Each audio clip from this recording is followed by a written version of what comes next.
Hari Om, Namo Namaha. Ajam nirvikalpam nirakaram ekam niranandam anandam advaita purnam param nirgunam nirvishesham niriham parabrahma rupam ganesham bhajema parabrahma rupam ganesham bhajema. Our pranams to our Pujya Gurus, Adi Guru and the Guru Parampara. Welcome to the 86th session of Bhagavad Gita verse by verse. We now understand clearly that the entire world is the Lord itself. Whatever darshanam I am having is of the Lord only. However, we are ready to acknowledge that only in some innate objects and in some people. Can we accept it in all, in everything, no exception? When I choose to not acknowledge the Lord in everybody, it seems to be pretentious of me to continue to ignore this important fact. भगवान को जानने की कोशिश में है, पर उनकी बात नहीं मानना चाहते अपन. This is when what we learned in earlier chapters comes in play. Chitta Shuddhi. Act in accordance to dharma, aswadharma, have shraddha, be aware of the Lord's grace, surrender to the Lord. It seems easier to move from ekarupa to arupa, but Swamiji says no shortcuts. We have to move to anekarupa from ekarupa and then only to arupa. We continue today with the 11th chapter. The team of Param Vedanta will be presenting verses 41 to 45 of Viśva Rūpa Darshana Yoga. Dr. Hegre will give us the key insights. We start first with a quick recap of last session by Dr. Kiran, covering verses 36 to 40 of chapter 11. Namaste, Gurubhyo Namaha, welcome. The great riddle of Viśva Rūpa is, without our effort, Viśva Rūpa Darshana is not possible. But when we get it, it is due to the grace of the Lord and not because of our effort. There is no qualification after which we can demand Viśva Rūpa. In previous chapter, we studied Lord's Vibhuti, beautiful Vibhutis. Then why Lord Krishna has chosen this Viśva Rūpa, sometimes which is Gauri. Like day, we know night has purpose. Like birth, death has meaning. Like joy, suffering has meaning. A person cannot go far in spiritual journey if he is not able to look for meaning in suffering of his and especially those around him. Buddha, Mahavira all face this. It is in suffering we find compassion, love, and empathy.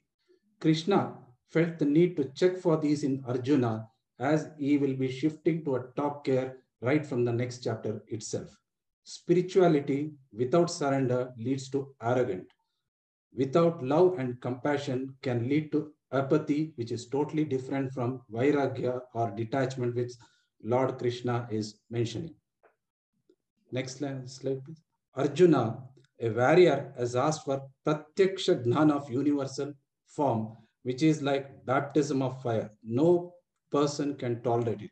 Only a warrior can ask. Only a mumukshu in the path can dare to tread this.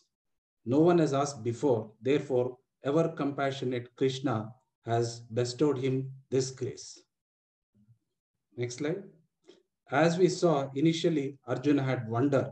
Then he had various emotions like anger. Are you really compassionate God? He asks. Then fear, and ultimately he surrenders or sharanagati. Next slide, please. Here, then he starts praising the Lord out of understanding in these previous verses which we saw, unlike the others where he praised Lord due to fear. So these stutis are beautiful, worth remembering.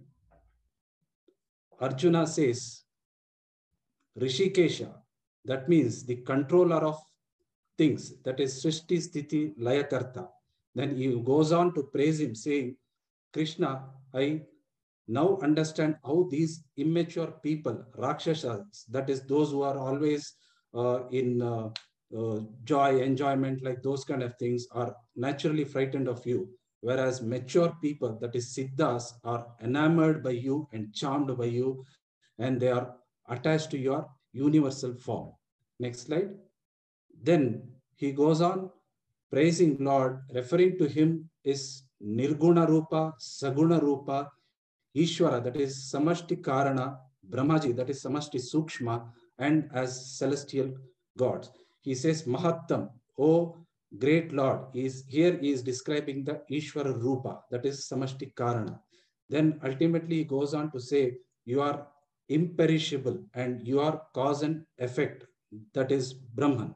Then we learned very, very important and very favorite of our sirs also, this verse where he says, Asi Veta Vedyam, you are the knower and the known, that is the Ishvara. And the next line is very beautiful. He says, Cha Dhamma Param, that is the abode which is beyond. This is taken from Mandukya Upanishad. And here he says it is beyond Veti, that is knower. Viśva, Tejas and Prajna, and Vedyam, that is what we all know, everything which can be known, that is Stula, Sukshma and Karana Prapancha. And he goes on to say is beyond these three pairs, that is, he is referring here to Turiya Tattvam. And he heaps much more praises like Purusha, etc. Lord Krishna is noting down all these and he will explain it later. Next slide. Then he says, you are Vayu, Agni, all of them are giving their salutations to you because they owe their existence and status to you. So next slide. Here, the important aspect now, which is with Arjuna, is Bhakti. Bhakti is essential for following Dharma out of our free will. Actions born out of Raga, Dvesha, that is attachment, is actually abuse of free will. So, Karma Yogi is a true Bhakta. Real surrender means doing Karma Upasana in line with Dharma or God's will, not just living to the fate of the Lord. And in Kathopanishad, Lord Yama says this is Dharma Vasana, and he strongly recommends it as an essential qualification for Jnana. Then we also studied the all-important law of karma. We know every action resulting from the identification with our body-mind complex leads to phalam, this cycle of papa punya, and hence samsara. Our present birth or life is because of karma which has fructified, which is called prarabdha karma. And this is the reason we see for inequality all around and sometimes suffering, etc. And the only real way to get out of this samsara, sorry, go around is through jnana. And Vishwarupa leads to complete surrender by mature and understanding.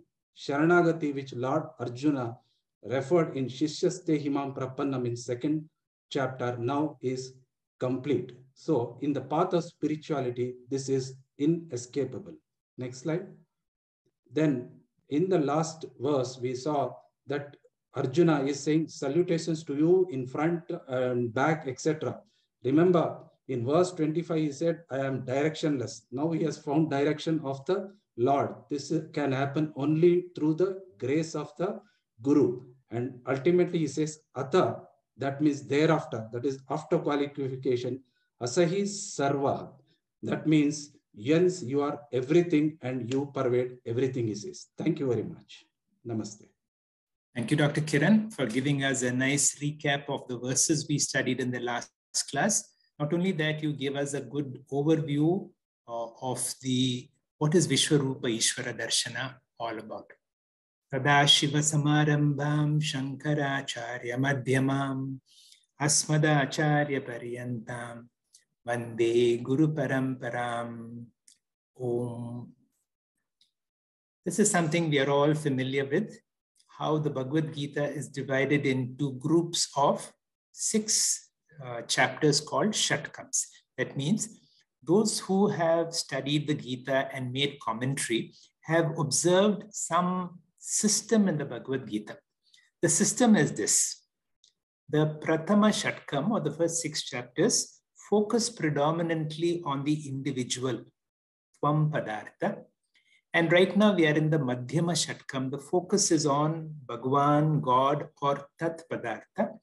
And immediately after the 12th chapter, we come to the Antima Shatkam or the Charama Shatkam, where the focus will be on the Asi Padartha, which essentially says that Tat, the Lord, and Tvam, the individual, are one and the same. Very difficult to believe, but that's what the Bhagavad Gita will conclude in the Antima Shatkam. And that is why Bhagavad Gita is also called a Moksha Shastra, because if you understand what Tat Tvam Asi is, that means if you understand your true nature is none other than the nature of the Lord, that itself brings in fulfillment, Purnatvam, understanding, and that is the objective of the Bhagavad Gita. Let us look at Tat Tvam Asi again in another angle, and that is, what is the essential nature of the individual? That means what is constant in all of us all the time. One thing is constant all the time is that I am aware. I discover there is a certain awareness principle in and through all the time in my waking state, dream state, Balya, Dishu, from my childhood onwards. That constant principle is the one who is observing through my eyes. That is constant. And the essential nature of each of us, the individual, is the Chit or consciousness. Let us go to the world outside. Tat. What is constant? Everything around me is, I will say, there is a man, there is a woman, there is a wall, there is a computer, there is a pillow, there is a mouse. Now, there is everything about what I experience is existent. And existent is the universal principle. So what is common to Tat Padartha is also called Sat. And the final sections will tell us that when Sat and Chit come together, we experience Ananda or Purnatva. I have given this in an example. Now, supposing you are a lover of chocolates. Now, you experience a chocolate that is outside you. That chocolate outside you is existent, and you are conscious and you are aware of the separation between you and what you like. As long as there is a separation, as long as existence is separate from consciousness, this happens the moment we wake up. The moment we wake up, I discover existence is outside of me, the Tat Padartha. Tvam Padartha is consciousness, and therefore there is samsara. The moment I put that chocolate in my mouth, the existence and consciousness have come together, and for a moment there is bliss, there is Ananda, there is Purnatvam. The Bhagavad Gita, the Upanishads try to help us to understand that even though there is a seeming separation of existence from consciousness, what we now talk of Viśva, rūpa, Ishvara, darśanam, the Upanishads talk of Sat Padartha. And that Sat, that is seemingly outside me, is not different from the Chit or the consciousness within me. Now, how do the Upanishads bring about?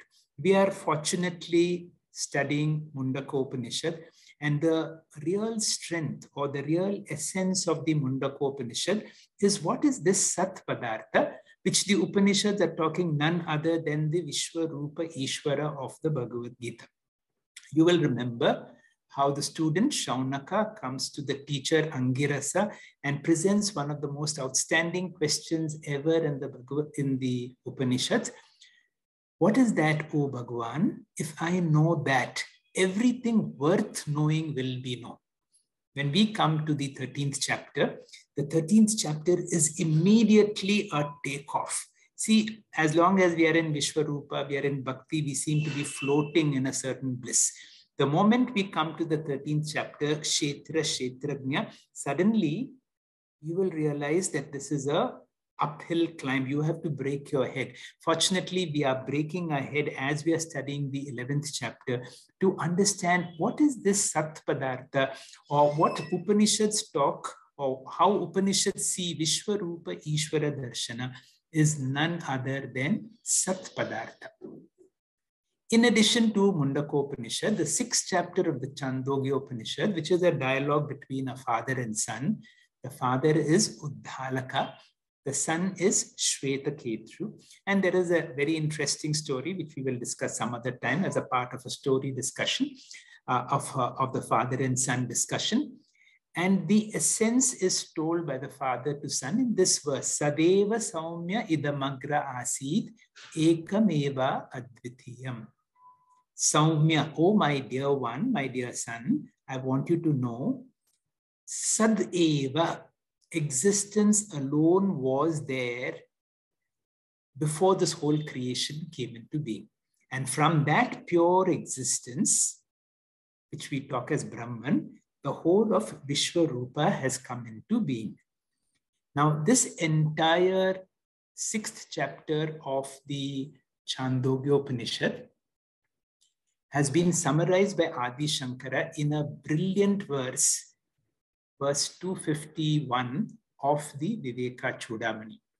This particular verse is so loaded, is so musical, that students of Vedanta need to understand every word of this.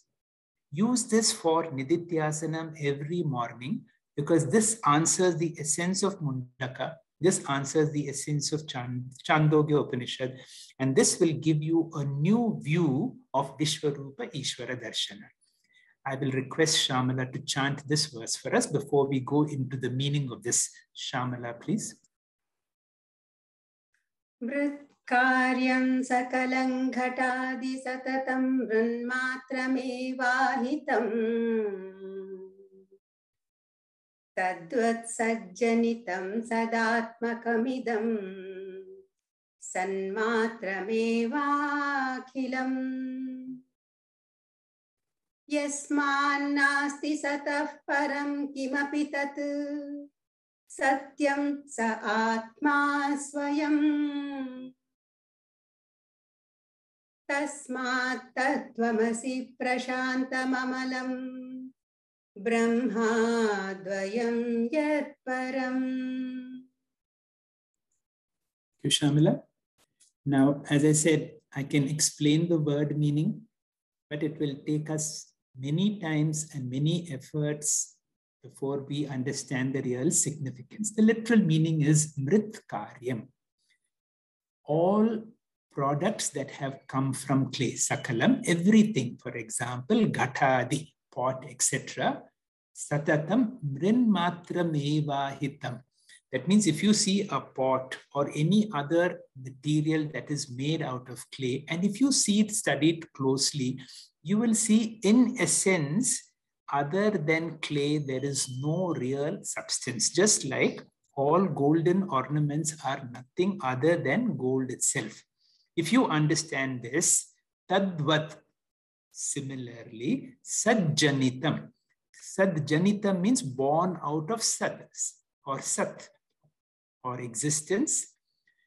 Sadatmakam idam sanmatram eva akhilam. That means the whole world is none other than sat or existent. I will explain as we go on. Other than sat, kimapi asti. There is nothing else. And then the teacher says, this is satyam. If there is sat everywhere, that sat should be there in me also. And how is it in me? It is me, in me as consciousness. And I need to be able to claim that conscious existence as I am. And the teacher declares, you are that tattvamasi. You are that Atma. And what is the nature of that Atma? It is prashanta. Prashanta means something beyond Shanti and Ashanti. It is amalam. My real nature can never become impure, because just like space cannot be made impure, so too it is my true nature that cannot become impure. That is the meaning of the word anaga. Brahma dvayam. I am Brahman and advayam. I am not two. Now, can you separate the singer from the song, the dancer from the dance, the creation from the creator? That is our true nature. Yet param. This is another loaded word. Param means absolute. This particular verse gives the essence of all Vedantic teaching. where the highlight is on Sat or pure existence, which means the essence of everything that I see. So whatever I see, when I see a wall, I need to see it as an existent wall. You remember some time ago, I told you, whenever you see any object, you will see because there is light on that object. And therefore you move from light to that consciousness. Now I'm going to train you to see whenever you see any object, see that as an existent object. So there is an existent man, there's an existent woman, there is an existent computer. And then we will see, what do you mean by existent? It is just like golden bangle. When you say golden, the real substance is gold. The real substance of the world is existence. So that is the shift that we mean to make. And everything else is a superimposition. Every other form, that means man, woman, tree, mountain, rivers, are all superimpositions on them. Now, when you look at the world is constantly changing, but there is one thing that never changes. Existence never changes. Consciousness in me never changes. So anything, anywhere in the world is existent. So the world is always existent. That means if the pot breaks, you still have a broken pot and you still have clay in it. So ultimately, that is why whenever you reduce anything to ashes, it becomes bhasma. Bhasma means the essential essence of everything is that existent product that comes. And that is why you see Shiva even in the form of bhasma, that which is the essence of everything. So finally, in Chandogya Upanishad, after going through various examples that we have discussed, like gold, golden ornaments, clay and products of clay, the teacher declares to the student, Saya esho animai yetad atmam idam sarvam tat satyam sa atma tattvamasi shveta ketu. So going from existence to what is constant within you, that consciousness, that is the truth. The real truth in every object is that it is existent. The real truth in all of us, it is consciousness. It is this consciousness that lends existence. Consciousness and existence are not two things, and that consciousness, existence, I am, that I need to claim. That means the world is none other than an extension of me. Now I need to see, I need to acknowledge Viśva rūpa as not apart from me, as an extension of myself. Example, in dream. In dream, what happens?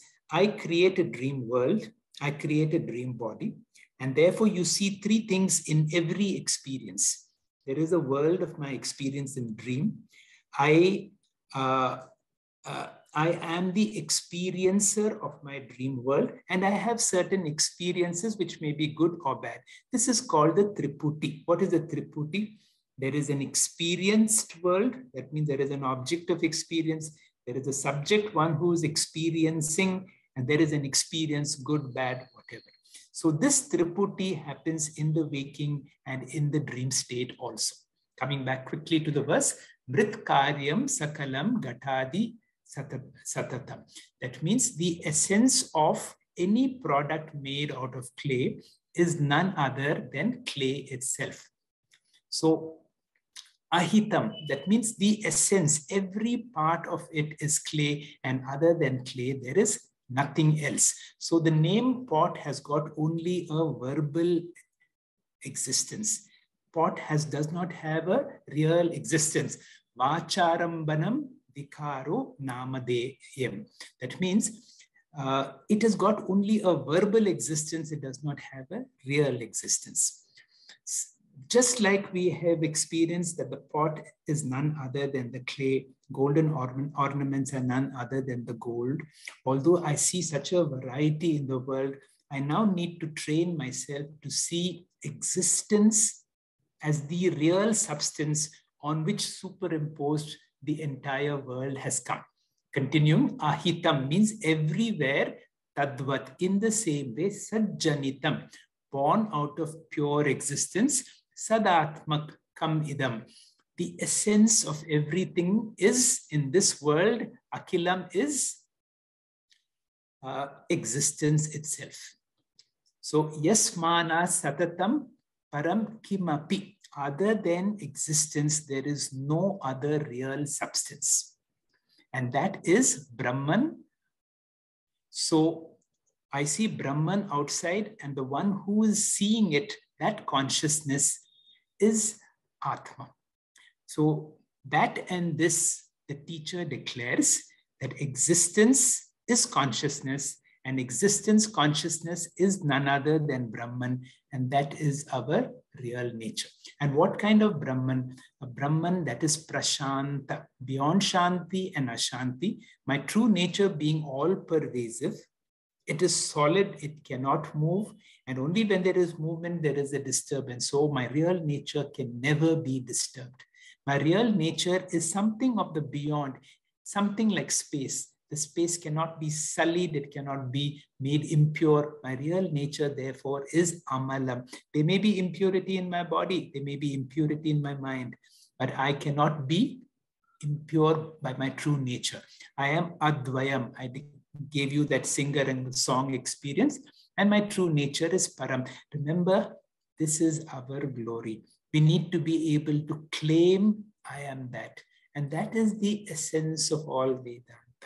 And that is how our teachers bring us to this understanding. To that teacher who brings this understanding, what kind of namaskara that we can do. That is why we acknowledge our teachers as Sakshat Dakshinamurti. This verse is loaded. I would suggest every morning we learn this in this particular tune, which is very beautiful. Shamala, can you chant this once again for emphasis? Karyam sakalam ghatadi satatam brunmatramevahitam tadvat sajjanitam sadatmakamidam sanmatramevakhilam yasmannasti satah param kimapi tat satyam sa atma swayam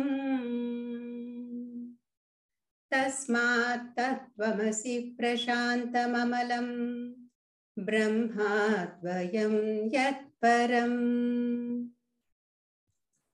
Thanks, Shamala. Once again, we go to the verses for today's classes. And in all these verses, Arjuna is coming into a terrible sense of regret because now he's seen the glory of the Lord, whom he has taken as an ordinary person. Vikram, verse 41, please. Hari Om, Shri Gurubhyo Namaha. Arjuna requests Lord Krishna for Vishwarupa Darshan. Lord Krishna blesses Arjuna with Divya Chakshu or cosmic vision. Arjuna is awestruck on seeing Vishnu with ranging from fear to fulfillment, remorse to gratitude. He is expressing this from verse 36 onward. He is glorifying the Lord and enumerating his limitless attributes. We see various emotions of Arjuna. Vismaya, wonderment or amazement. Bhaya or fear. Bhakti, reverence. Arjuna realizes Bhagwan is entire creation and controls everything. Arjuna sees wheel of time which creates and then destroys everything and everyone. Individual jiva can only control and follow Swadharma on Karma Yoga path to be judged by Bhagwan according to law of karma. Lord's power are infinite. Bhagwan is greater than the greatest, larger than the largest, smaller than the smallest, than human mind can see or imagine with worldly vision. Visualizing this cosmic form of Arjuna, filled with devotion, reverence, and surrendering with prostration again and again. Now Arjuna knows that Krishna is Lord himself and not just his friend or charioteer. When this reality strikes him, he realizes that he has not given Krishna his due respect, which Bhagwan deserves. This is expressed in verse 41. Next slide. Sakheti matva prabhasam yadyuktam he Krishnan he Yadav he Sakheti ajanati Himanam tadvedam maya pramadat prayanavapi. Let's look at word by word meaning. Hey Krishna Sakha itimatva.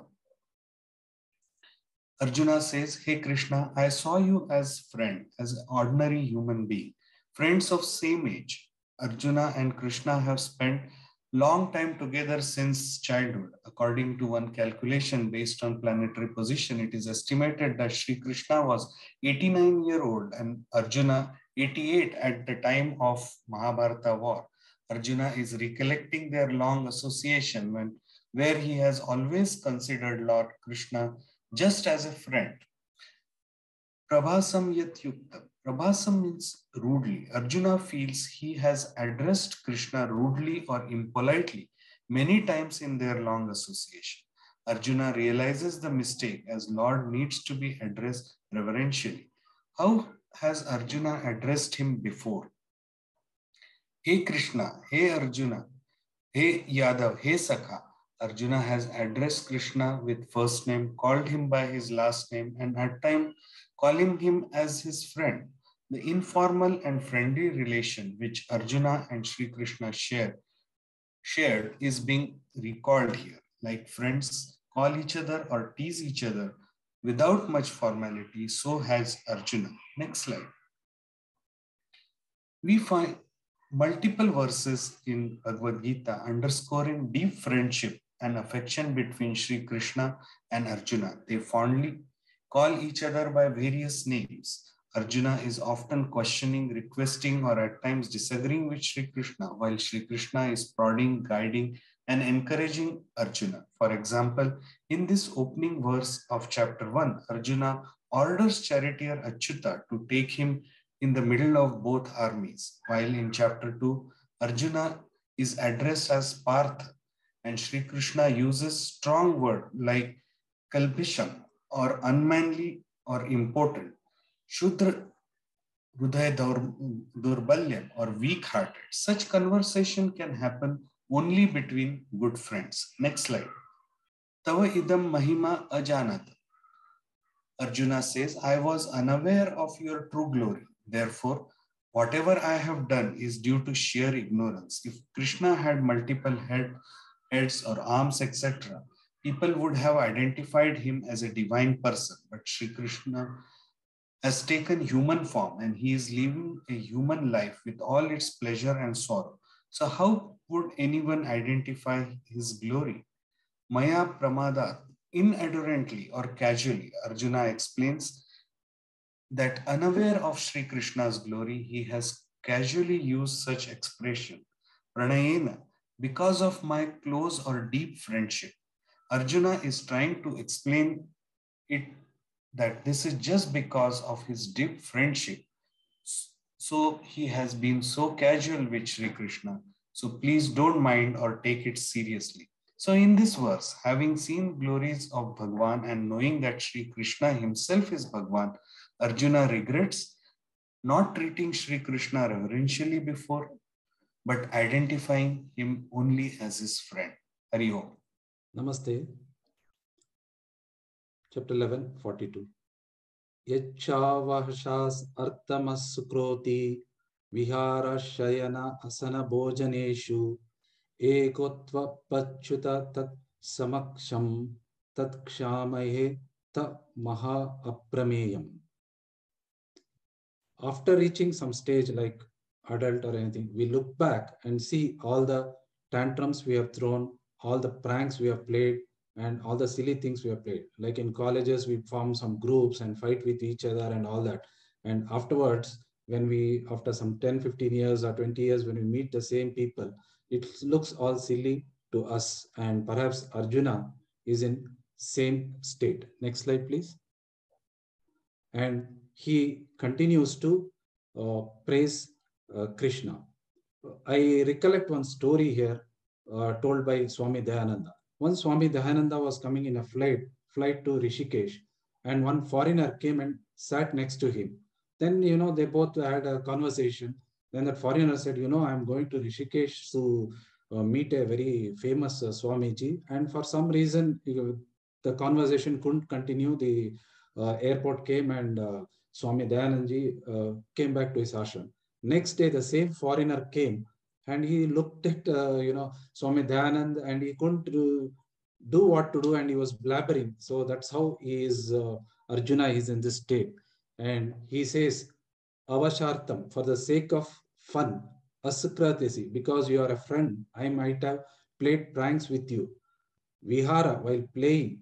Shaya, sleeping. That is, he says together. So, as Vikram told, they both are very close friends, and many a times they may have slept also. Ashchahana, while sitting. Bhojana, while eating. I have played pranks with you. So, please excuse me for that, because he says, worldly people remember all these things. Oh, at that time you made this fun, you called me like this, etc. But a truly, enlightened people or a supreme person, they don't recollect this and they forgive it. That's what he is asking for, indirectly forgiveness, and he is praising the Lord, saying he is aprameyam. Here, aprameyam means matchless, is incomparable, unlike the other worldly people. That's what he is saying, and he continues this diatribe of praising the Lord. Thank you very much. Hari Om. Shri Gurubhyo Namaha. The verse 11.43. Krishnam Vande Jagat Gurum Pitasi Lokasya Characharasya Tvamasya Pujascha Gurur Gariyam Natvat Samostyabhyadika Kutonyo Lokatrayepya Pratima Prabhava. The meaning of the verse. O being of matchless glory, you are the father of this universe, of all that is moving and non-moving. You are most worthy of worship and the greatest teacher among teachers. There is none equal to you. How could anyone be superior to you in all the three words? We see the Anvayartha in the next slide. So far, we have seen that Arjuna is wonderstruck, seeing the glory of Ishvara as both wonderful universe and destructive Kala Tattva. He totally surrenders his ego, offering namaskaram to the all-pervading Lord. Arjuna addresses Bhagavan as Apratima Prabhavaha. Pratima is that which resembles with something else. Apratimaha is Upamana Rahitaha, or beyond comparison. Prabhavaha means glory or power. So, Apratima Prabhavaha is the possessor of unrivaled power. Asya characharasya lokasya pita asi.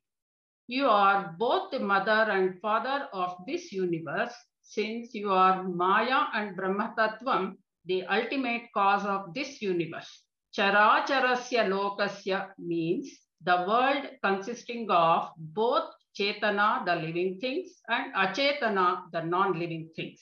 Moving on to the next slide, Arjuna further adores the Lord as Adi Guruhu. Tvam pujaha gariyan guruhu cha. The shloka Narayanam Padma Bhuvam Vasishtam shows that Guru Parampara originates from the Lord. He gave the Vedic instructions to Brahmaji and presently teaching Gitopadesha to Arjuna. The part of shloka Krishnam Vande Jagat Gurum shows that Lord is the absolute Guru because he is Guruless Guruhu. He is Pujaha, Adi Guruhu, and Jagat Guruhu also. Therefore, he is Gariyan or Shresthaha. As in the next slide, let us see the three stages of realizing Ishvara. Referring to Shankara Bhashya, Puja Swamiji Paramarthananda narrates that Bhagavan is Desha, Kala, Vastu, Sambhavaha, and Niyamaha also. One experiences Bhagavan as time, space, objects, laws, and events in the creation. Adhama Bhakta seeks for Ishvara separate from the creation. Madhyama Bhakta knows that Ishvara is creation itself. Uttama Bhakta experiences himself as Ishvara. We see Arjuna becoming a Viśva rūpa Ishvara Bhakta in the subsequent chapters. Puja Swamiji describes the way the Ishvara reveals in three stages. Stage 1, Bhagavan is the Nimitta Karana and creates the world. It is the Ekarupa Ishvara Darshanam. Next stage, Bhagavan becomes the world being the Upadana Karanam. It is Anekarupa Ishvara Darshanam. Bhagavan appears as the world without undergoing any change. He is the Vivarta Upadana Karanam, which reveals Arupa Ishvara Darshanam. In the next slide, we appreciate Arjuna justifying the greatness of Ishvara. Lokatraye api tvatsamaha na asti. He refers to Ishvara as the ultimate overlord of the three worlds, namely Bhuhu, Bhuvaha and Suvaha.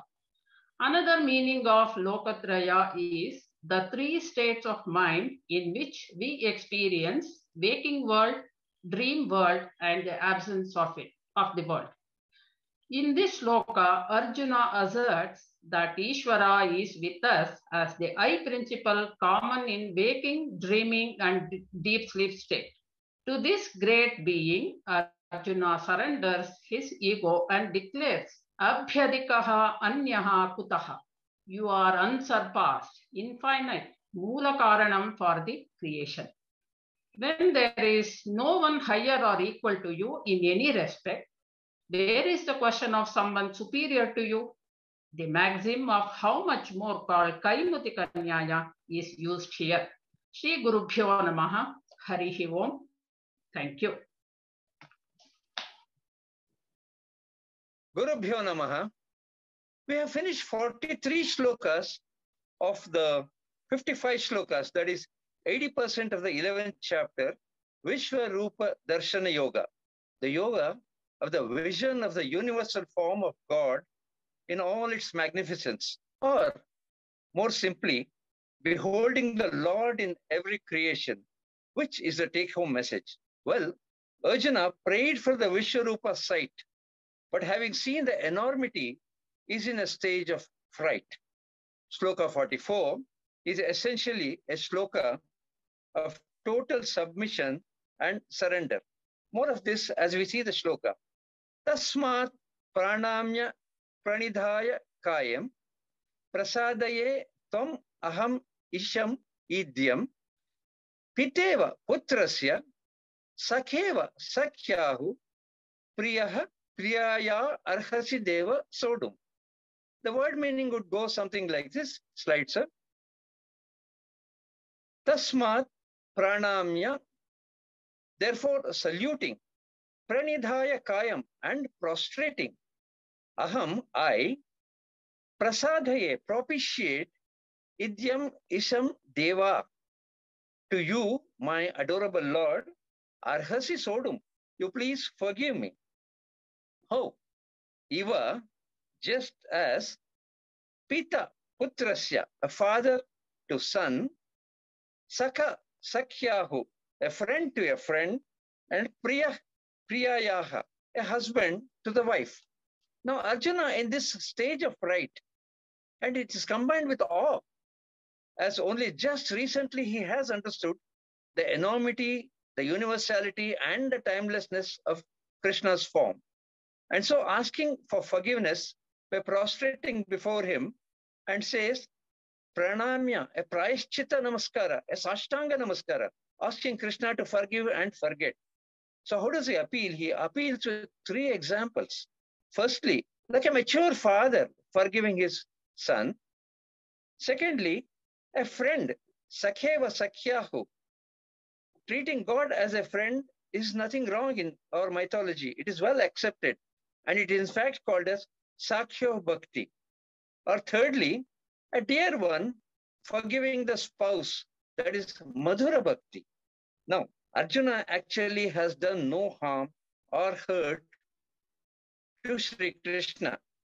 Quoting Sri Ramakrishna Paramahamsa, he says, slide sir, when man develops ecstatic love, he feels God as his own. Like Paramahamsa and Kalimata, Mirabai and Giridhar Gopala, the gopis of Vrindavan in clusters, to whom Krishna was Gopinatha and not Jagannatha. Or finally, even Akka Mahadevi and Mallikarjuneshwara. The list is endless. In summary, if we were to travel back in the time machine, Krishna would have clarified to us that Arjuna's transgressions was only due to the high level of intimacy and are only gestures of the depth of his loving devotion. Now, in this slide, it reminds me of the movie Love Story of the 1970s. Love means never having to say you are sorry. Now, this love could be parental, carnal, or even just fraternal. Next slide, sir. Finally, one cannot just stop admiring Vyasacharya for his scholarship in Bhagavad Gita. It's almost like this picture. He starts as it were on land with Karma Yoga and onto the river bank with Dhyana Yoga, cruising us on the waters to see the various vibhutis in mountains, flora and fauna, and on to the Viśva rūpa, which is aghada, like the sky, the space, to surrender ultimately in Bhakti Yogi, which is final. In fact, that is our next chapter. Hari Om, sir. Let me recite the verse first. Adhashtapuram rishitosmi drishva bhayena cha pravyatitam manome tadeva me darshya deva rūpam prasiddha devasa jagannivasa. The meaning of the verse: having seen your universal form that I had never seen before, I feel a great joy. And yet, my mind trembles with fear. Please have mercy on me again. Show me your pleasant form. O God of gods, O abode of the universe. In this verse, Arjuna expresses twofold emotions, fear as well as delight. Firstly, he feels delighted that he gets the Divya Chakshu and he is able to see the beautiful creation of God. He is even excited that he will be able to see the past and the future glories of the God. Arjuna also feels very lucky as he is the only one who is chosen by the Lord to witness the rarest of the rare experience.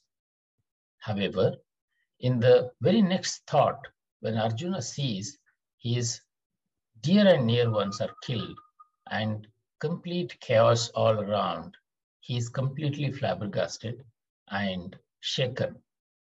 It is like a boy who's been selected for Indian cricket team and who gets to know that he is going to play for Indian cricket team. The first reaction is delight, excitement, and exuberance. In the next thought, when he visualizes that he has to play in front of 50,000 people, he's completely nervous, he's completely shaken, and he is even anxious.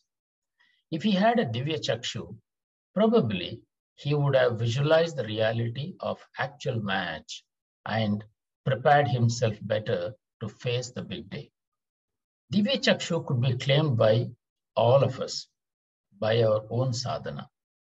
With sufficient karma yoga sadhana, raga dveshas and ahamkara mamakaras will reduce. And our mind gets a naturally developed Divya Chakshu, then Vishwarupa will not be frightening. The purity of mind is an evolutionary process, not a revolutionary process. Like you see in red arrows, we will all go through ups and downs before following the path of green arrows towards the goal of our life, and it takes time. In the last line of the shloka, Arjuna requests, enough is enough, show me mercy, please withdraw the Vishwarupa darshana as I cannot withstand it. From Ekarupa Bhakti to go to Anekarupa Bhakti, Ragadveshas and Ahamkara Mamakaras must be tremendously reduced. Arjuna is unable to sustain Anekarupa Ishvara, Vishwarupa Ishvara for sufficient length of time, as he lacks Divya Chakshu, and which means he lacks Chitta Shuddhi or Sadhana Chatusaya Sampatti. Without Vishwarupa Ishvara Bhakti, Arupaji Ishvara Jnanam is not possible. Herein lies the importance of Chitta Shuddhi or Sadhana Chatusaya Sampatti, as shown in the left-hand portion of the slide. So the verse concludes with Arjuna saying, Krishna, hide your almighty universal form and show me your human form. Hari Om. Thank you. Thank you, Dr. Vishwanath, and all the speakers for an excellent presentation of a painstaking preparation with nice illustrations for class today. Next class, the topic will change. Arjuna has had enough of this Vishwarupa Darshana and requests the Lord to come back to his original pleasant form. And Krishna then explains the significance of the Vishwarupa, and we come to another stage, having gone through all these experiences about what is another deeper significance of the Vishwarupa Ishvara Darshana. We will listen to the chanting of the verses that we studied today. Triveni, over to you, Triveni. Om Shri Gurubhyo Namaha. Sakheti matva prasabham yaduktam. He Krishna, he Yadava, he Sakheti. Ajanata mahimanam tavedam. Maya pramadat pranayena vapi. Yachavaha sarthama satkrutosi. Viharashayasana bhojaneshu. Ekothavaप्यच्युत tatsamaksham. Tatkshamayet tvamaham aprameyam. Pitasi lokasya characharasya. Tvamasya pujyascha gurur kariyan. Natvatsamostyabhyadikah kutonyaha. Lokatrayepya pratima prabhava. Tasmat pranamya pranidhaya kayam. Prasadaye tvamahamishamidhyam. Piteva putrasya sakheva sakhyuho. Priyah priyaryarhasi deva sodhum. Adrishta purvam hrushitosmi drishtva. Bhayena cha pravyathitam mano me. Tadeva me darshaya deva rūpam.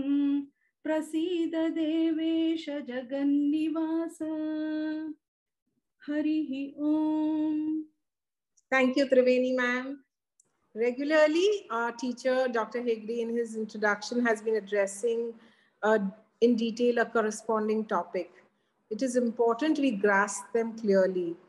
Thank you, sir, for your presentation today on existence, the Sat Padartha. Our sincere gratitude to all the speakers of Team Param Vedanta, and thank you, dear listeners. Our next session is on Friday, 11th March at 6:45 p.m. Indian Standard Time. Om Purnamadav Purnamidam Purnat Purnamudachyate Purnasya Purnamadaya Purnamevavashishyate. Om Shanti Shanti Shanti. Hari Om. Shri Gurubhyo Namaha. Hari Om. Dhanyavad.